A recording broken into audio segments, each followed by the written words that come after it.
বিশ্বনবীর এক সাহাবী নাম হলো আকামা। কি নাম? মৃত্যুর আগে দিয়ে আলকামার মুখ দিয়ে কালেমা বেরোয় না। সবাই মিলে আলকামারে বলে, ও আলকামা কালেমা কালেমা পড়ো। আলকামার সামনে সবাই পড়ে লা ইলাহা ইল্লাল্লাহ, কিন্তু আলকামার মুখ দিয়ে বের হয় না। 3 দিন বিছানায় পড়া। কয়দিন?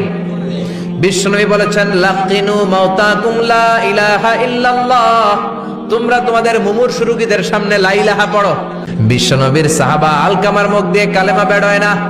সুহাইবকে পাঠালেন, বেলালকে পাঠালেন, 2 জন যে আলকামার কানের সামনে কালেমা পড়ে, কিন্তু কালেমা বেরোয় না। বিশ্বনবী আলকামার বউরে ডেকে পাঠালেন, ও আলকামার বউ, আলকামা কেমন ছিল? আলকামার বিবি বলে, খুব নামাজি ছিল নবী, জিকির করতো, তাহাজ্জুদ মিস হতো না। আলকামার বাবা মা 2 জনের কেউ বেঁচে আছে নাকি? আছে, মা আছে। আলকামার মারে ডাকো। বিশ্বনবী আলকামার মারে বললেন, ও আলকামার মা, তোমার বেটা আলকামা কেমন ছিল? আলকামার মা বলে, ভালো ছিল, নামাজ পড়তো নি পড়তো, রোজা রাখতো নি রাখতো, তোমার সাথে কেমন আচরণ করতো। এই কথা জিজ্ঞেস করার পরে আলকামার মা কান্না শুরু করে দিয়েছে।